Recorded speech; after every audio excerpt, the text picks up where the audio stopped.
नमस्कार दोस्तों, बहुत बहुत स्वागत है आप सभी का आज की इस क्लास में। आज की क्लास में हम लोग हिंदी साहित्य के मेजर पेपर 5 का जो है यूनिट 4 का पार्ट 4 कवर करने वाले हैं। पिछले 3 वीडियोस में जो है मैंने आपको माखनलाल चतुर्वेदी जी की 2 कविताएं और उनका कवि परिचय जो है करा दिया है। आप लोग प्लेलिस्ट में वीडियो पड़ी है, आप लोग जाके वहाँ देख सकते हैं। तो जितने भी विद्यार्थी जो इस वर्ष यूजी 4th सेमेस्टर में हैं, किसी भी यूनिवर्सिटी से हों, अगर उन्होंने अपने मेजर पेपर में हिंदी साहित्य ले रखा है या फिर माइनर पेपर में हिंदी साहित्य लिया हुआ है, तो यह वीडियो जो है उनके लिए बहुत ही महत्वपूर्ण है। आप लोग इस वीडियो को देख सकते हैं, क्योंकि आज की वीडियो में हम लोग बात करने वाले हैं माखनलाल चतुर्वेदी जी की जो कविता है नास का त्योहार। इसका पूरा व्याख्या जो है मैं इसमें करने वाली हूँ। तो चलिए हम क्लास की शुरुआत करते हैं। तो देखिएगा, आपका नास का त्योहार जो कविता है, इसकी हम लोग इसमें पूरी तरीके से चर्चा करने वाले हैं, बहुत ही बेहतरीन ढंग से। तो चलिए हम यहाँ पे देखते हैं। तो आपका कविता जो है नास का त्योहार, इसका जो है हम लोगों को इसमें सारांश पढ़ना है। तो प्रस्तुत कविता की रचना 1932 ईस्वी में हुई थी और यह कवि के प्रथम कविता संग्रह हिम किरीटिनी में संकलित है। यहाँ पे कहा जा रहा है कि ये जो कविता है आपका नास का त्योहार, इसकी रचना हुई थी सन 1932 ईस्वी में और ये कवि के प्रथम कविता संग्रह हिम किरीटिनी में संकलित है। हिम किरीटिनी जो है एक कवि का एक कविता संग्रह है, प्रथम कविता संग्रह है, जिसमें जो है आपका ये जो कविता है ये संकलित है। कविता में कवि स्वतंत्रता संग्राम के परिप्रेक्ष्य में इस बात पर बल देते हैं कि जीवन तो वस्तुतः नाश का त्यौहार है। अब इस कविता में जो है कवि स्वतंत्रता संग्राम के परिप्रेक्ष्य में उसको मद्देनजर रखते हुए इस बात पर बल देते हैं कि जीवन जो है ये एक नाश का त्यौहार है, मृत्यु अटल सत्य है। हालांकि यह कहकर कवि जीवन के महत्व को कम नहीं आंकते हैं, बल्कि यह कहते हैं कि जब मृत्यु अटल सत्य है तो जब तक जीवन है तब तक उसका सर्वोत्तम सार्थक उपयोग क्यों न किया जाए।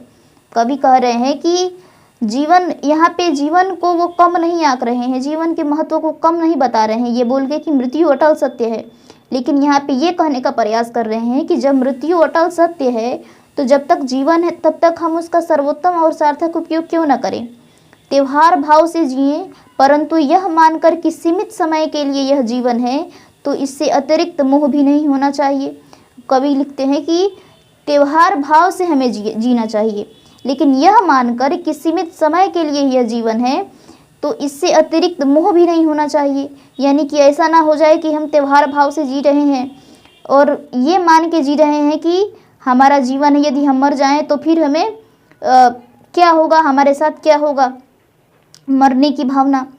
आगे लिख रहे हैं कवि कि कहीं मर ना जाएं, इस भय से बच बच कर जीना वास्तविक जीवन नहीं है। आपके मन में ये डर बैठ जाए कि कहीं हम मर ना जाएं, इस भय से हम जीवन ना जी रहे हैं, जीवन जीना छोड़ दें, तो ये वास्तविक जीवन नहीं है। फूल के लिए तो यह तय है कि वह खिलने के बाद मुरझाकर गिर जाएगा, परंतु इसका मतलब यह तो नहीं कि वह खिले ही नहीं। अब कवि लिखते हैं कि फूल का तो यह है कि जब वो खिलेगा तो वो मुरझाकर गिर जाएगा, लेकिन इसका मतलब ये तो नहीं है कि फूल खिल ही नहीं सकता या फिर वो खिले ही नहीं। उसका खिलना भी एक तरह से नाश का ही त्यौहार है, परंतु उसे ही वह जीवन का त्यौहार मानकर खिलता है और सबको आनंदित करता है। कवि लिख रहे हैं कि उसका खिलना भी एक तरीके से नाश का ही त्यौहार है, लेकिन फिर भी वह जीवन को त्यौहार मानकर खिलता है और सबको आनंदित करता है। ठीक उसी प्रकार जीवन सीमित समय के बाद नष्ट होगा ही, तो स्वतंत्रता संग्राम में अपना बलिदान देने से हिचक क्यों। अब कवि आगे लिख रहे हैं कि जिस तरीके से फूल का मुरझा जाना तय है, उसी तरीके से मनुष्य का मर जाना तय है। तो जब हमारा जीवन एक सीमित समय के लिए है, सीमित समय के बाद वो खत्म हो जाएगा, तो स्वतंत्रता संग्राम में अपना बलिदान देने से हिचकिचाना क्यों है। क्यों नहीं हम मातृभूमि के लिए मरने में आह्लाद का अनुभव करें, क्यों नहीं उसे त्यौहार एक आह्लादक अवसर समझें, क्यों नहीं उसी जीवन को सार्थक उद्देश्य के लिए मृत्यु को अपनाने हेतु तत्पर जीवन को अमृतत्व का पर्याय माने। कवि ये कह रहे हैं कि यदि मृत्यु तय है तो क्यों नहीं हम मातृभूमि के लिए मरने में आह्लाद का अनुभव करें, क्यों नहीं हम उसे त्यौहार का एक आह्लादक अवसर समझें, क्यों नहीं उसी जीवन को हम सार्थक उद्देश्य के लिए जो है उपयोग कर सकते हैं। यही भाव विभिन्न उदाहरणों के द्वारा अत्यंत प्रेरक एवं मर्म स्पर्शी रूप में कवि इस कविता में व्यक्त करते हैं। इसी तरीके से अनेकों उदाहरण जो है इस कविता में कवि ने लिखा है और बताया है, और बहुत ही मर्मस्पर्शी रूप से कवि ने जो है इसको व्यक्त किया है। कवि माखनलाल जी द्वारा यह पंक्ति एक स्वतंत्रता और आत्म अभिव्यक्ति के प्रतीक के रूप में प्रस्तुत की गई है। अब ये जो पंक्ति है ये स्वतंत्रता और आत्म अभिव्यक्ति के रूप में जो है इसको प्रस्तुत किया गया है कवि के द्वारा। जीवन के अनुकूल वायु को अपनाना और उनकी लय में झूमते हुए खुश रहना, यह व्यक्ति की स्वतंत्रता और खुले विचारों की प्रतीक है। कवि लिख रहे हैं कि जीवन के अनुकूल वायु को अपनाना और उसी के लय में झूमते हुए खुश रहना, यही है असली खुशी और यही है खुले विचारों का प्रतीक, और यही आपकी स्वतंत्रता भी मानी जाएगी। कवि जीवन के संघर्ष और विकास को अपनी पंक्तियों में स्थान देते हैं। कवि जो है जीवन के संघर्ष को, विकास को अपनी पंक्तियों में जगह देते हैं। मिट्टी से उठो रेखा की कलियों तक खींची थी, इसका अर्थ है कि जीवन में किसी कठिन शुरुआत के बाद एक नई दिशा की ओर बढ़ना। ये जो पंक्ति है ये उसी कविता से ली गई है, नाच का त्योहार, जिसमें कवि क्या लिख रहे हैं कि जीवन में किसी कठिन शुरुआत के बाद एक नई दिशा की ओर बढ़ना। कोई भी कठिन शुरुआत होती है तो उसके बाद हम एक नई दिशा की ओर बढ़ते हैं। ये दर्शाता है कि इस मार्ग में हर कदम पर संघर्ष और प्रयास होते हैं, लेकिन अंततः सफलता मिलती है।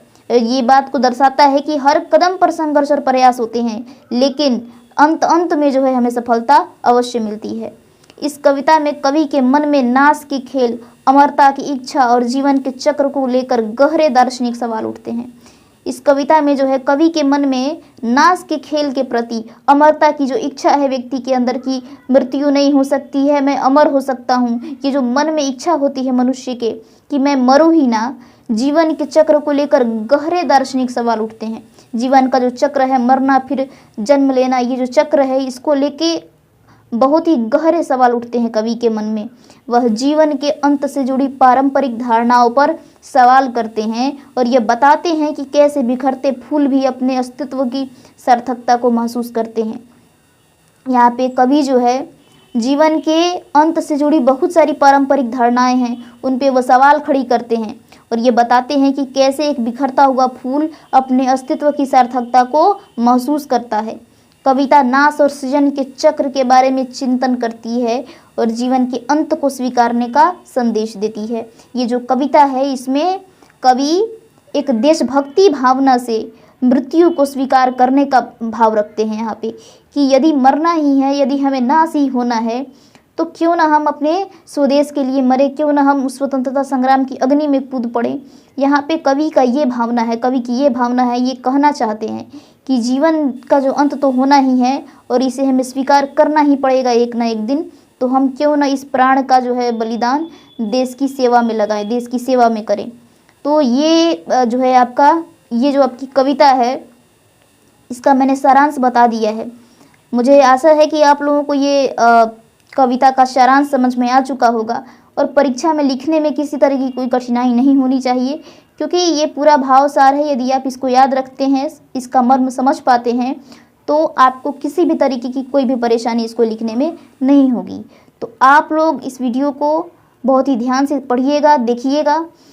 तो मैं आप लोगों से मिलती हूँ अगले वीडियो में, जिसमें हम लोग बात करने वाले हैं यूनिट जो है 5 के बारे में, बल्कि नहीं अभी यूनिट 4 ही चलेगा, जिसमें हम लोग अभी एक और कवि इसमें बाकी हैं, सच्चिदानंद हीरानंद वात्स्यायन अज्ञेय जी, जिनके बारे में हम लोग उनकी भी कुछ कविताएं हैं जो पढ़ेंगे। यूनिट 4 में ही हमें पढ़ना है, तो पहले हम उस पर चर्चा करेंगे, उसके बाद हम आगे बढ़ेंगे यूनिट 5 की ओर। तब तक जो है आप लोग इस वीडियो को देखिए, ये ख़त्म हो चुका है और अगला जो वीडियो आएगा अज्ञेय जी की कविताओं पर आएगा, तो आप लोग इसको ध्यान से देखिए और मैं मिलती हूँ आप लोगों से अगले वीडियो में अगले टॉपिक के साथ। तब तक के लिए आप सभी को राधे राधे।